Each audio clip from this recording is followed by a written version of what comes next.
Alright, guys, welcome to my new story. It's a story of love, betrayal, intrigue, suspense. This is a story called How a Kid Named Portuguese T-Shirt Factory changed his name to DJ Pop Top and became the biggest legend in his high school's history. Portuguese T-Shirt Factory was a kid with a very weird name, who got his name after a company called the Portuguese T-Shirt Factory had a promotion where the first prize was free t-shirts for life.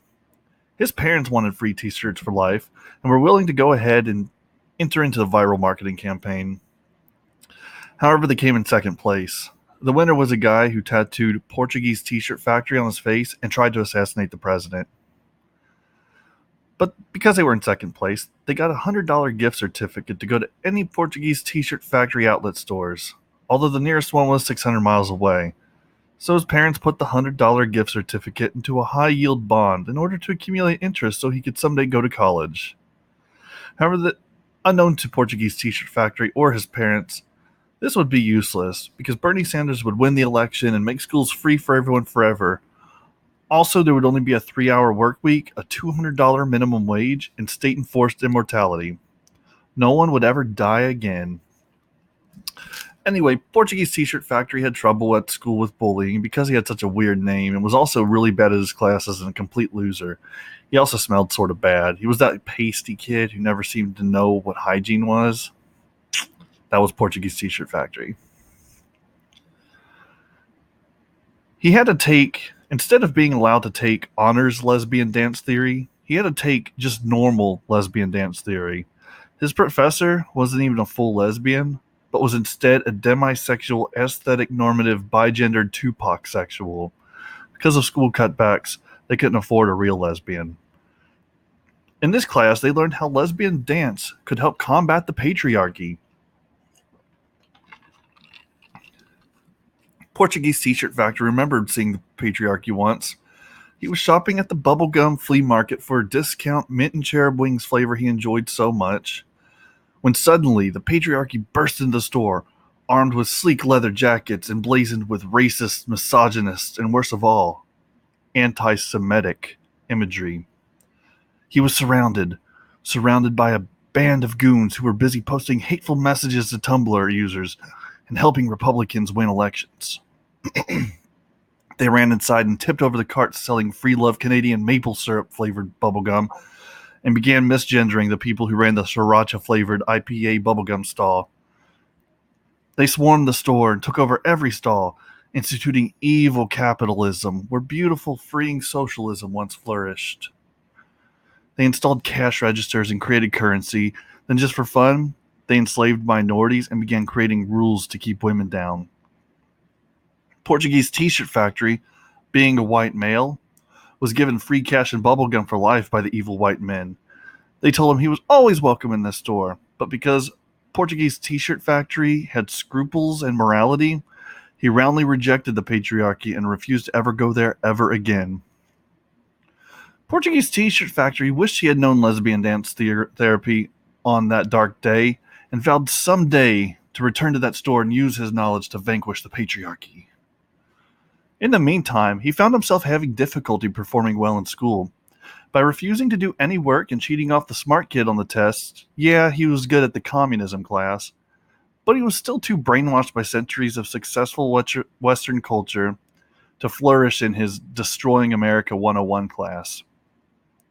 He once gave a presentation about how professional wrestling was the perfect subversion of the Western narrative, and that the good guy didn't need to win, and that the ending could be wholly unsatisfactory to the audience. He was very proud of this report, explaining in great detail how the subversion of expectations really helped lend itself to the narratives told through wrestling. But was only given a C+ because he failed to mention that wrestling actually comes from an ancient African sport called res suli, and that by ignoring the contributions of the beautiful African peoples, he had inadvertently caused a microaggression. This microaggression nestled itself in the air vents and began growing, spreading, and causing disease until the whole school had to cancel for 3 days just to fumigate it and get it out of the building. During these 3 days, he indulged in his favorite hobby, finding people online who espoused an incorrect opinion and correcting them. That's right, Portuguese T-shirt Factory was in fact a Redditor. He had spent countless hours in this pursuit, and even though his parents said he was wasting his very finite lifespan, even though his classmates said he was wasting his ever-shortening life, even though random internet commenters explained that it wasn't a real hobby, even though his grandpa said that the prime days of his youth were slipping by, and even though every post he made whittled away precious seconds from his existence that he'd never get back, he gleefully found people who were flat wrong and spent time illuminating them with his superior intelligence. For this reason, he was made a moderator of many default subreddits and found himself even busier with his hobby.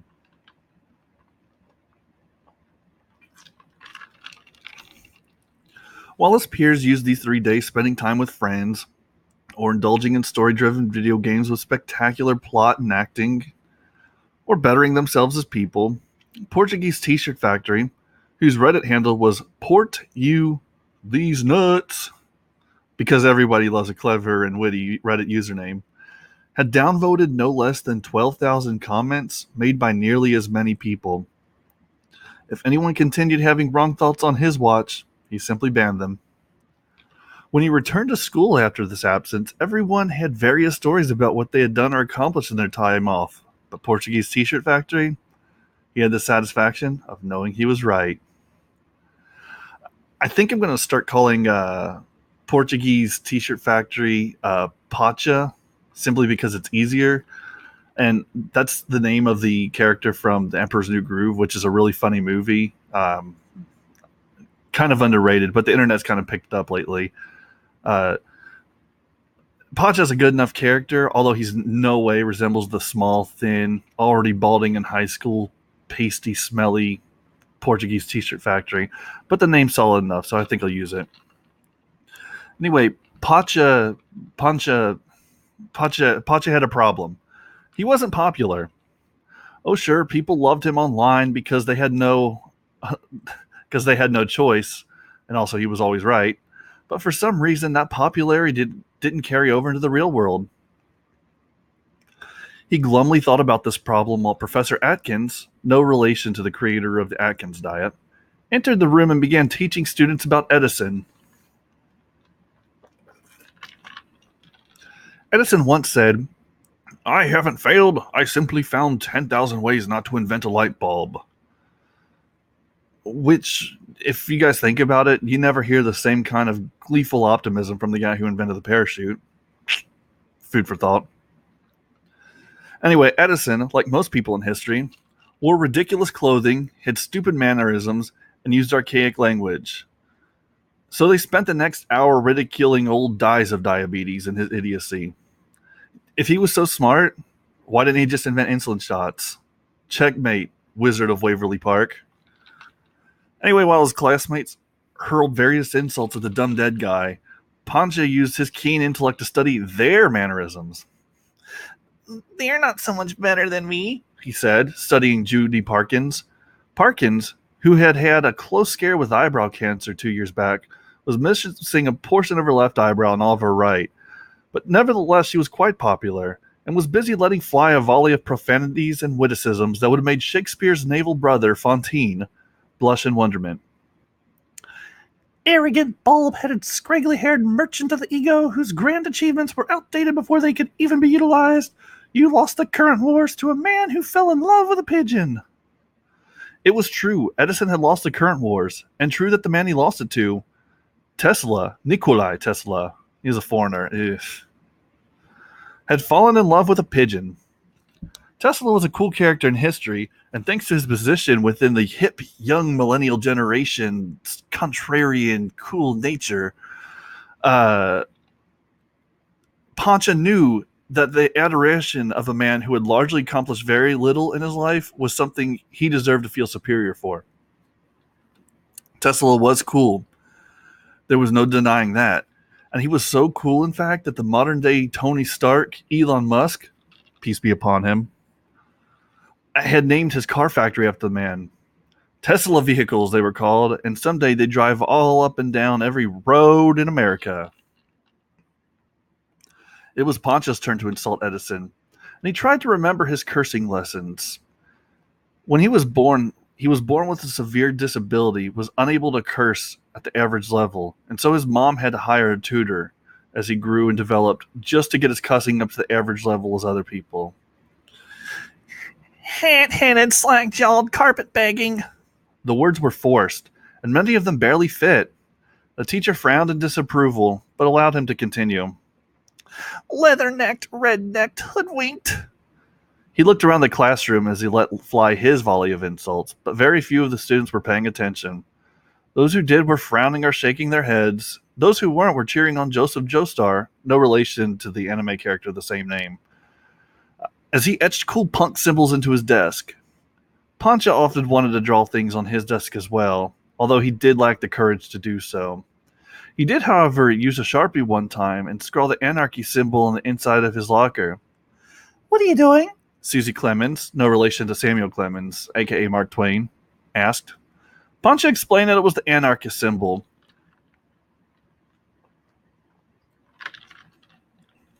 He leaned against the locker coolly as he delivered this message to his classmate. He scoffed and sighed where appropriate. However, even after drawing something cool and explaining it in an even cool manner, Susie Clemens just laughed. I'll bet you don't even understand the philosophy behind anarchy, nor the implications of that system of rule. Well, Pancha began, but was cut off. What are the ethical implications of instituting anarchy in America? What about simply creating it on a small scale? Who's your favorite anarchist philosopher? What are your arguments in favor of it? How do you defend against it? Pancha sputtered. Well, I... Susie Clemens shook her head. Be honest. You were drawing that just to be edgy, weren't you?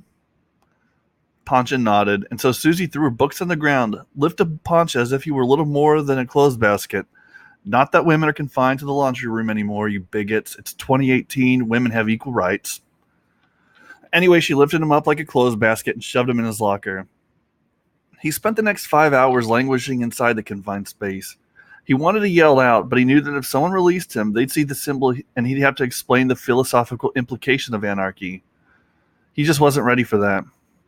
So he spent the next 5 hours on the cell phone, researching the governing system as best as possible. But because his phone was an old flip phone Razor from 2007 and had very poor internet UI, it took a long time. That's why he was stuck in there for 5 hours. After finally crying out and explaining to the janitor that without full compliance from 100% of the population, the state lacked the moral authority to impart its will upon 100% of the people, he meandered outside the school, grabbed his Razor scooter. Razor scooter? They're so dangerous, I hear parents are giving their kids razor blades. Razor blades. And scooted home. He didn't live with his parents because they were taken away by Mexican drug cartels when he was quite young, after Trump failed to build the wall. So he was forced to live with his grandpa. Pancha couldn't be any more different than his grandpa. While Pancha was a short, pasty white kid who walked with a slight limp and had a permanent hunchback hump, his grandpa was a bronze god who regularly competed in triathlons. The walls of his grandpa's room glittered with the light reflecting off of every single one of his first-place medals, earned over a lifetime of achievement. Grandpa, I'm home, Pancha shouted. His grandpa leapt off the second floor banister, did a triple flip into a falling Lutz before landing with pinpoint accuracy atop a bust of glam metal Poison lead singer Bret Michaels. Being an American, Pancha was compelled to clap. How's it going, champ? His grandpa asked in a deep voice that was very reminiscent of the kind of voice a superhero would have. Pancha explained that it wasn't going great, and that despite all the hours whiled away on Reddit.com as a purveyor of intelligent thought, in real life, he wasn't that successful in school. With his friends, with the ladies, with anything really. Captain Skippy, which was his grandpa's nickname, and was a name he gained after fighting in the Air Force during Vietnam, simply laughed. If you want to make friends and alliances, or at the very least do something all day besides pulling your pud in front of that computer, why not try joining a club? Pancha took this to heart, and the next day he scouted out his options. By pure fortuitous narrative chance, it was club day, and the teachers who weren't busy smoking out back watched passively as the students congregated into clubs that suited their needs. There was a paper football club, a chicken fighting club, an advanced brain surgery club, a Nazi hunting club. So many clubs it boggled the mind. Finally, however, Pancha's glasses-covered eyes came across something that piqued his interest. The Nihilism Club. Being a millennial was something the talentless, opinionated, weak, armchair warrior Pancha excelled at. And though he knew he was one of the smartest and best people ever, in order for his ego to really take off, he needed to become good at nihilism. So he went to the designated classroom and found a bunch of prissy kids in black shirts and skinny jeans sitting around smoking and drawing pictures of Friedrich Nietzsche on the marker board. "I'm so nihilist. I skipped dinner last night," an anorexic looking kid said. "Oh yeah, well I'm so nihilist. I never went home yesterday. I simply crawled into a closet and contemplated the meaninglessness of existence all night long until the school day began again today." Pancha chimed in, wanting to make friends. Oh yeah? Well, I'm so nihilist, I'm not joining this club, he said, turning around and leaving the room. Damn it. He returned to the board and scouted for other millennial-friendly activities. He knew that millennials were typically fat tubs of lard and that the sumo club was meeting in the cafeteria, but he poked himself in the ribs and realized he lacked the credentials. Finally, however, he came across another club. He quickly hobbled to the designated room, opened the door, and read the marker board. Contrarians welcome. Or not. The kids all sported different neon hairstyles with different piercings and different leather clothes, which, ironically, all made them look pretty much the same. "I'm so contrarian. I ate 2 dinners last night," one of the ham beasts bragged. I should have said that. "I'm so contrarian. I ate 2 dinners last night. Don't go say this solo. Ho, ho, ho," one of the larger ham beasts bragged. "Well, I'm so contrarian. I didn't go home yesterday. I stayed at school all night to fight the power." Yeah, well, I'm so contrarian, I'm not joining this club, Pancha said. Double damn it. He returned to the board and tried out the Liars Club, but after promising them he had to just walk away. He wanted to get in on the hunt for Bloody Mary, which was sponsored by the Club of Many Genders, but after reaching the bathrooms, he was unsure which one he should enter to search for the legendary ghost. He gave up out of frustration, which admittedly is probably one of the most millennial things he could do, and decided to head to the parking lot of the school. The smoking club was busy destroying their health, and the vandalism club was busy destroying the windshields and tires of vehicles parked outside, but neither activity appealed to Pancha, and so he began the 32-mile trek back to his house. However, because his computer-honed legs were ill-equipped for the journey, he was forced to pull out his razor phone and contact Uber. The Uber driver, a redneck busy swilling dip in his rotting jaws and driving a giant pickup truck that was rolling coal with rebel flags on the back, pulled up and greeted Pancha. "You're a white guy, aren't you?" the man said, in a voice that was reminiscent of Hank Hill from Mike Judge's magnum opus, King of the Hill. Pancha looked at the man, then at the truck, then at his racism flags, and snarkily responded, "I may be a white guy, but I'm also smart enough to know that you've got a double-digit IQ," he said, bravely slamming the door on the man. Nearby pedestrians heard the exchange, saw the act, and because they were all American, felt compelled to clap. A black guy held his hand up, and because Pancha wasn't a racist, he high-fived him.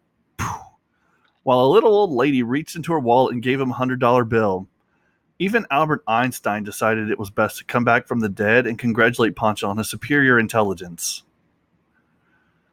The second Uber driver to arrive was a green electric hybrid car with a coexist sticker on the back and driven by one of those minorities with a weird religion and really spicy food.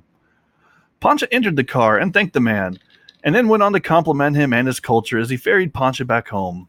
The man was impressed with Pancha's knowledge and said he must be a true intellectual to know that what his holy book is called, or recognize the weird food that comes from his homeland.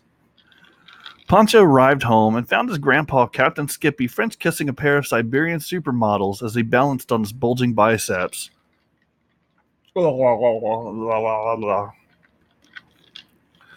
He turned to Pancha mid-tongue and asked, which Pancha understood to mean, how did it go at school?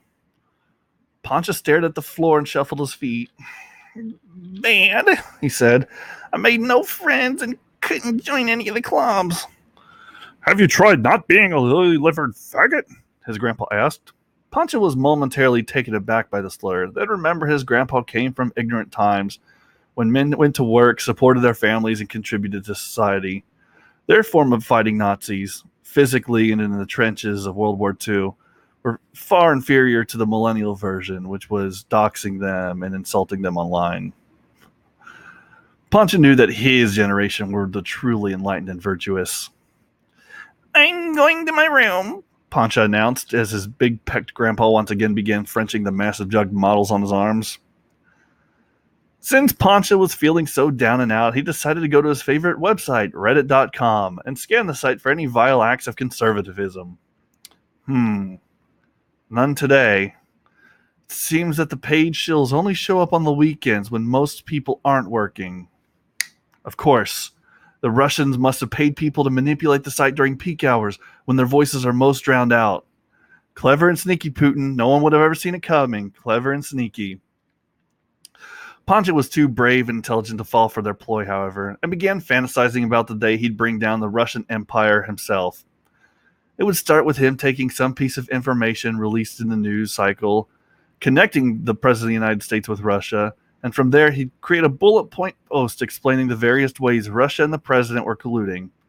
It would surely receive over 100,000 updoinks and be given over 20 golds. It would be then spammed across every corner of the internet, and the world would hail him as a hero. Piggybacking off of that success, he figured, why not run for office? His politics would be simple, common-sense socialism. And Pancha wondered why people had been so stupid and evil for thousands of years. Not a single one of them thought to try real socialism, without the corruption or personal bias. I mean, he could do it. He would also give all of his old classmates really bad jobs and send a lot of them to gulags unless they groveled before him.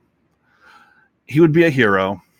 He'd be a good kind of hero, too, the kind that graces the general population from time to time with his perfect opinions, and he knew that his loyal followers would quickly silence any who strayed from his path. He decided that politics really was in his future. He went to bed that night and slept the sleep of the virtuous. That night, he had a dream he was in front of his computer eating a cherry pie made by a squaw. Squaw are the names that Indians give their wives, I think. Or, I don't know. I got the name from a Western. Pancha thinks that too, so we're seeing eye to eye. Or maybe eye not to eye. Anyway, he dreamed he was eating a cherry pie made by a squaw, and the pie was delicious. Suddenly, his computer keyboard changed from having normal letters and numbers to having disgusting calculus symbols. The only remaining letter was the letter X, so he had to expertly type out messages with just one letter. It was hard, but he managed. The glam metal band Poison appeared behind him, only there were 12 Bret Michaels. All 12 of them began singing, "Every rose has its thorn. Every night has its dawn. Every cowboy sings a sad, sad song. Every rose has its thorn." Yeah, it does. Wow, wow, wow. You know that guitar solo, it's pretty good. You should stop watching this and just go watch the Every Rose Has Its Thorn by Poison. Until one by one, all 12 of them popped, leaving only one. Pancha woke in a cold sweat, wondering what his dream could mean. He looked out the window and saw the family rose bush growing outside. He left his bed, went to the window, opened it, and pulled off a rose. "Every rose does have its thorn, doesn't it, Bret Michaels?" Pancha said. However, the rose pricked his finger and he cast the flower outside in anger. How dare anything attack him, the perfect intellectual? Little did Pancha know that his house was actually the base of operations for a massive LSD smuggling ring back in the 1960s, and that when the feds raided the house in Kennedy's War on Fun, The smugglers had to quickly bury the barrels full of LSD before they were discovered. Thankfully, a brave citizen helped end Kennedy's tyranny, and now, on every 18th of October, we celebrate Oswald Day, commemorating the brave patriot who took up arms and sent a bullet, guided by God, directly into the 5-pound organ responsible for all of America's woes. Just kidding. Everyone knows Kennedy was killed by the FBI, acting on Johnson's behalf and teaming up with mafia hitmen to act as the key players so that the FBI and Johnson had plausible deniability. In exchange for this, the mob received a pretty healthy kickback from the federal government, which they refused to prosecute them for any of their crimes and essentially gave the mafia a wholesale monopoly on organized crime. Anyway, Pancha didn't know any of this, or about the LSD barrels buried just beneath his rose bush, and that the rose's root system had tunneled into the barrel and been drinking the LSD for years. If Pancha was able to communicate with plants, he would have heard the rose saying, "Holy shit, dude, I can control geometry!" and would have seen the rose trying to manipulate invisible triangles and hexagons floating through the air. The roses had been drinking LSD for years, but because Pancha was kind of a pussy, a single prick from the drug-infused thorn was enough to send his mind into overdrive. He returned to his bed, where he began tripping balls and falling through various dimensions. He died 1,000 deaths that night and was reborn each time.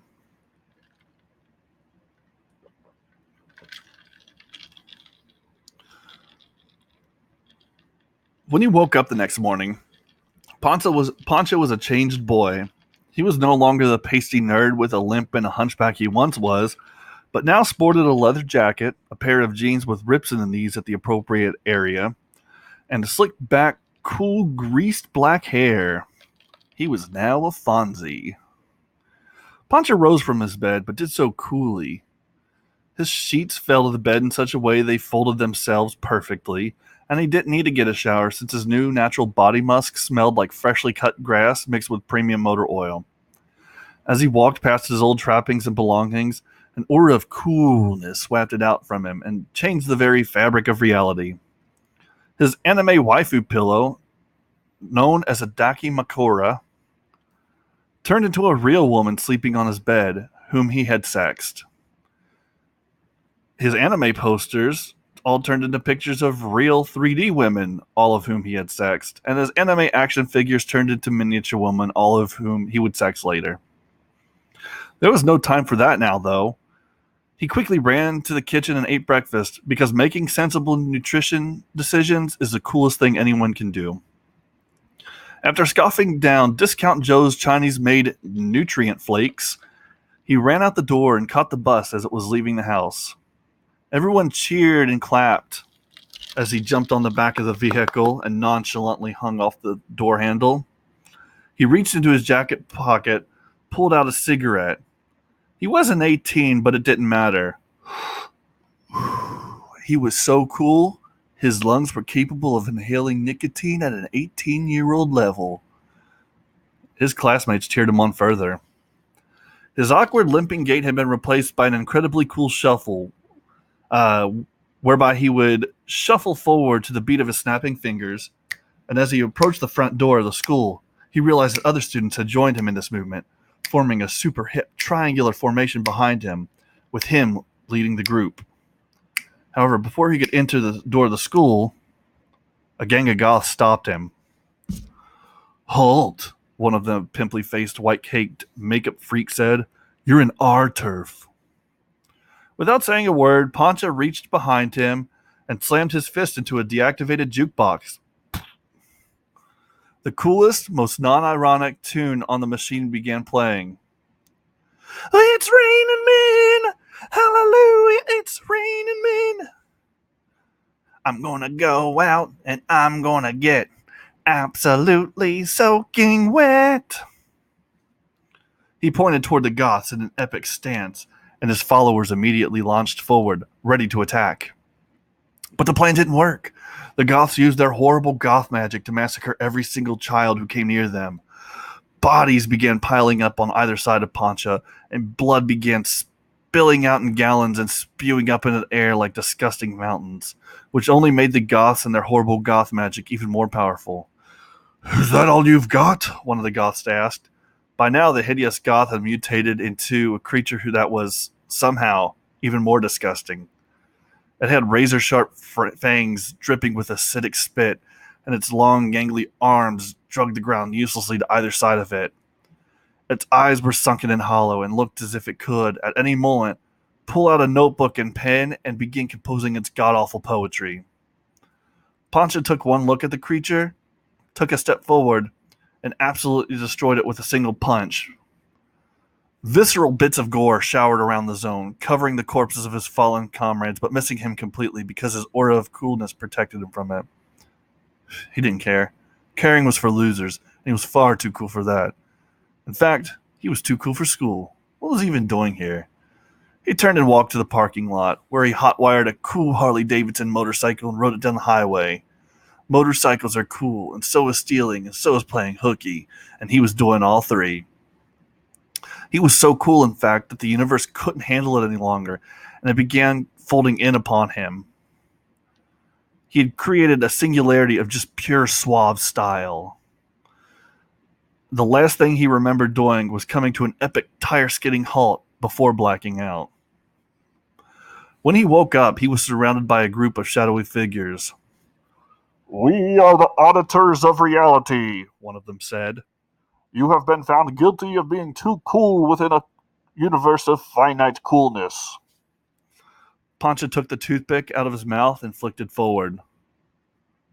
"Ain't no thing," he said, even though that statement had become tired the past few years, because he said it, it automatically came back in style. "Your actions have greatly disturbed us. We will return you to your world, but first we must sap your moxie." The auditor pointed a long, shadowy finger at Pancha, and a blast of anti-cool shot from his fingertips. But Pancha threw his hand in the air and did a 1080-degree spin on his heel, emulating Michael Jackson as he did. He then flicked his hand out to the side, pointed directly at the offending auditor, and a laser blast of pure mojo shot out from his perfectly manicured tips and hit the auditor square in the shadowy face area. I don't know, he's like under a hood, causing to explode in a geyser of hair gel. The other auditors grew worried, and all of them pointed their fingers at Pancha, but no matter how hard they tried, their anti-cool beams all missed. He spun, ducked, dodged, and avoided every one of their attacks. "I think it's time I blow this popsicle stand," he said. He took a cigarette from his pocket, put it in his mouth, lit it, took a cool, long drag, let the smoke waft out from his mouth, and then flicked the cigarette toward the auditors. While it was midair, he pointed at the cigarette and went bang. Because he was brimming with coolness, the cigarette did the coolest thing ever. It exploded. And because of the aforementioned brimming coolness, Pancha didn't face the explosion as it occurred. He simply walked away with it in the background, away from the auditor's dimension and back into his own bedroom. When he woke up, he found that he was still a pasty nerd with a limp, a hunchback, and millions of Reddit karma points. He groaned and headed to school. When he got there, he saw there were posters on the wall advertising the upcoming prom. Popular boys and girls, many of whom wouldn't give Pancha the time of day normally, walked up to him. "Sup?"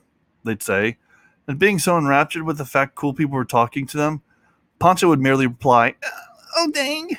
Geez. Hi." "You gonna vote for me for prom king?"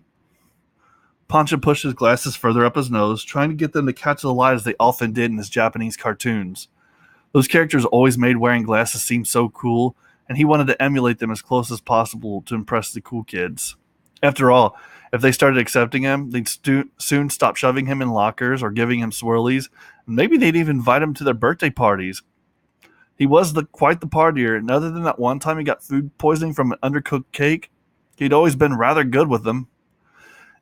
"Gosh, I guess so," he'd say. The cool kid would then give him a slight up nod, a small upturn of the corners of the mouth, and then walk away to find other nerds.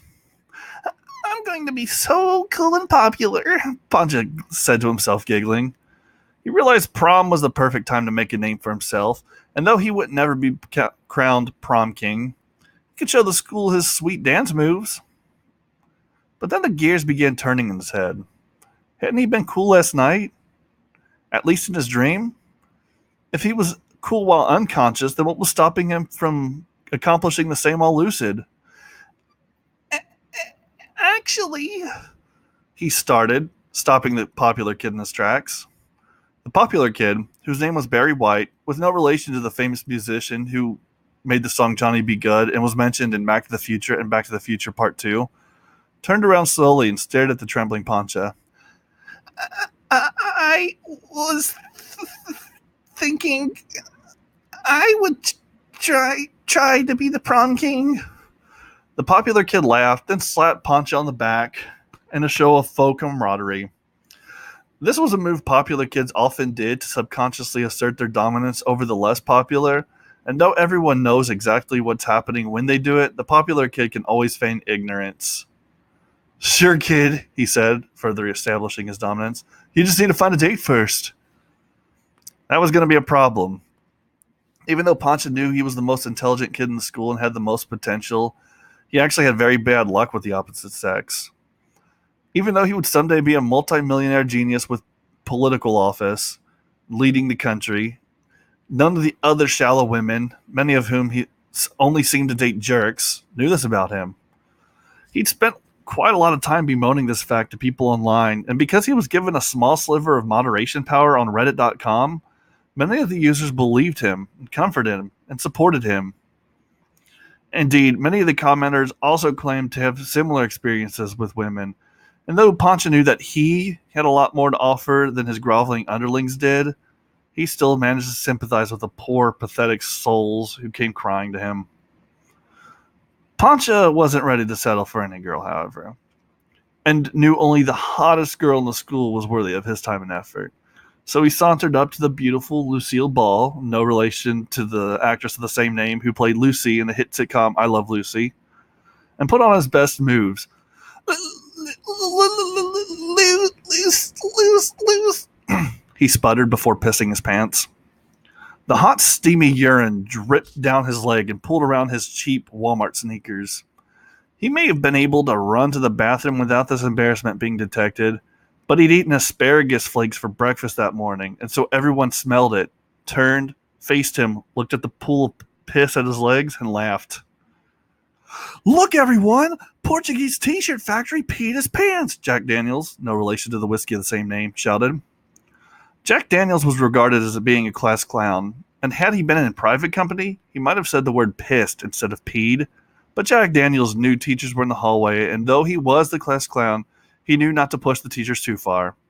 For that reason, though many of the teachers acted somewhat annoyed with him in class, most truthfully found him to be a delightful student capable of lightening the mood where necessary, and was himself fairly brilliant. Everyone obeyed Jack Daniels, stared down at the growing yellow pool spreading across the linoleum floor. Tears began forming in Pancha's eyes, and as he turned to run, he slipped in the urine and fell hard on his back into the puddle. He rolled over to right himself, which only caused more urine to cover his clothes and body.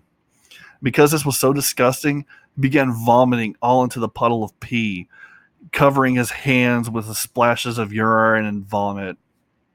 And because it was so slick, his hand slipped out from the side of him, and his face planted right into this gross mess.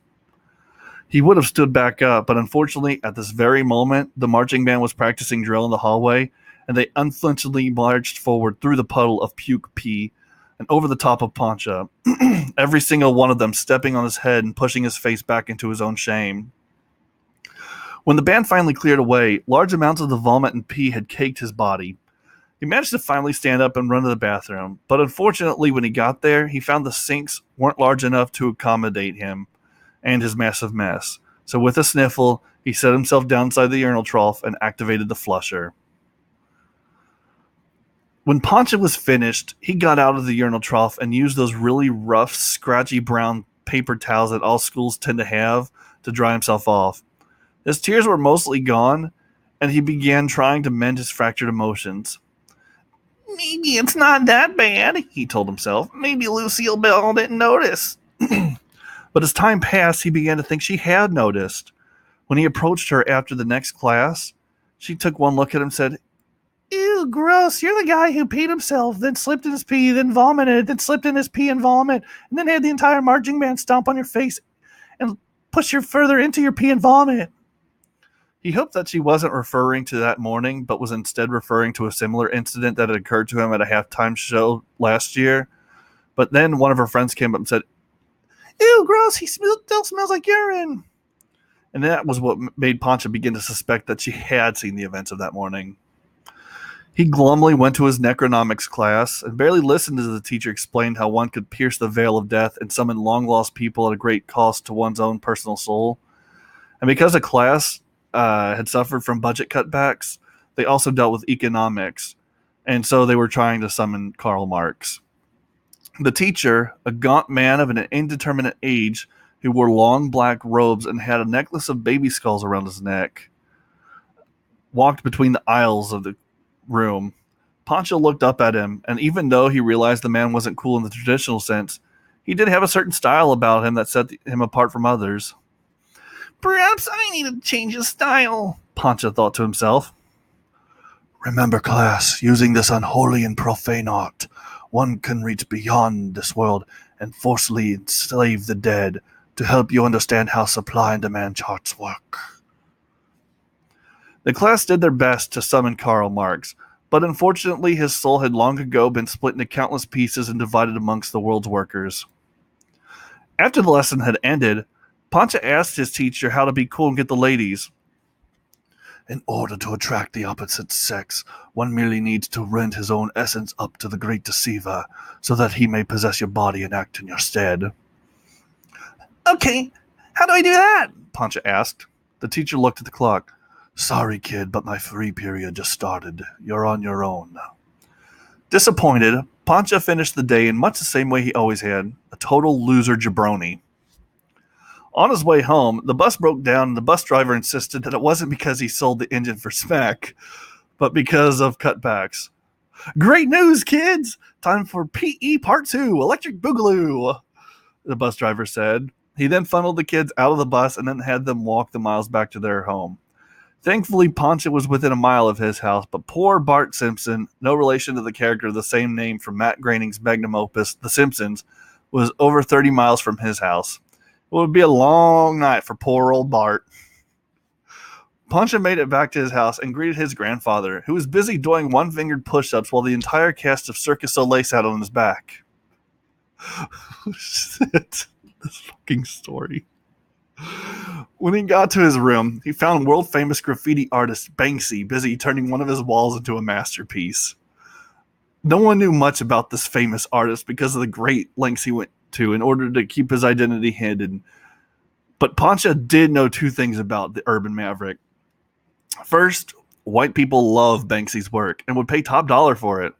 And second, white people had lots of money. He then realized this second fact wasn't so much about Banksy as it was his customer base, so he revised his previous claim to knowing only one thing about Banksy.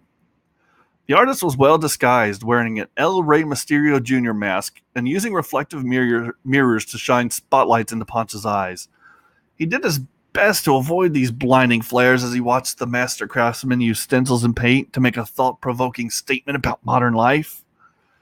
When he finished, Banksy threw down a smoke grenade and disappeared.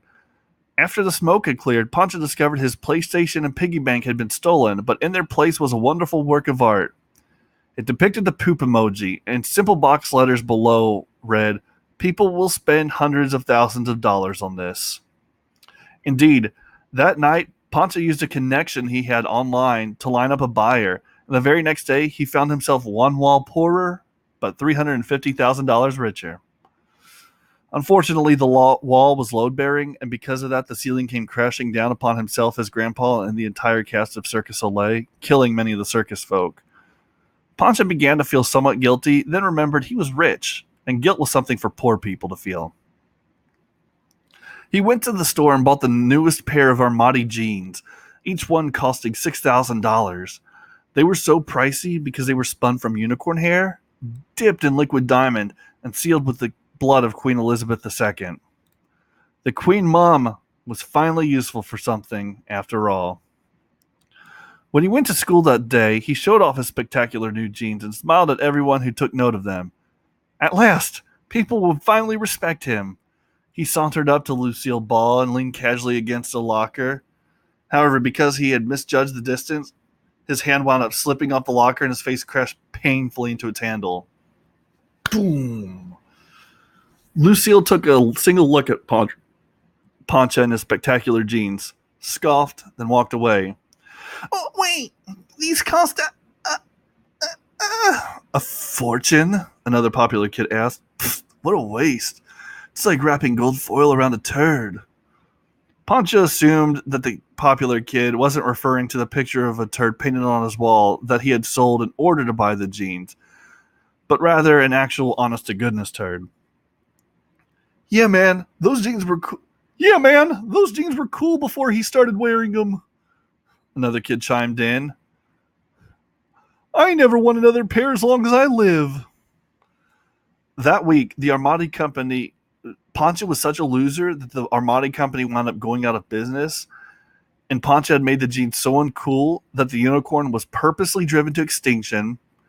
Congress had passed a law disallowing diamonds to take liquid form, and Queen Elizabeth II herself, had allowed Dracula to suck all the blood from her body, becoming even more immortal than she already is. His jeans had lost all market and street value, and in order to save what little social standing he had left, he was forced to trade them in at the local used clothes store for normal, average, pre-used jeans. Frustrated, Pancha returned home and did his best to drown his sorrows on the internet, where at the very least, his sycophants could give him the praise he deserved. After creating a long-winded, well-sourced, perfectly written post explaining why real socialism had never been tried, using many sources throughout history and logic that could not be debunked, he slunk beneath his covers and slept the sleep of the righteous. Big changes were in store for Pancha the next day. No, it wasn't puberty, and in fact, Pancha had already had a few big boy hairs coming in, and his patchy, greasy beard would flourish were it not for the fact the school's dress code disallowed facial hair. No, the next day he went to school and headed to the bathroom, and there, in the middle of the room, was Mr. Pete Sempers, no relation to the tennis star of the same name, taking a big, fat hit from a bong shaped like a naked lady in a suggestive pose.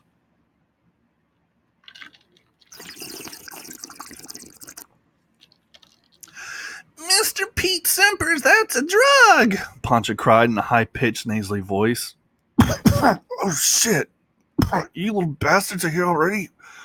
Mr. Pete Sempers exclaimed, almost dropping his bong as he fumbled to quickly stash it in one of the many deep pockets of his cargo pants.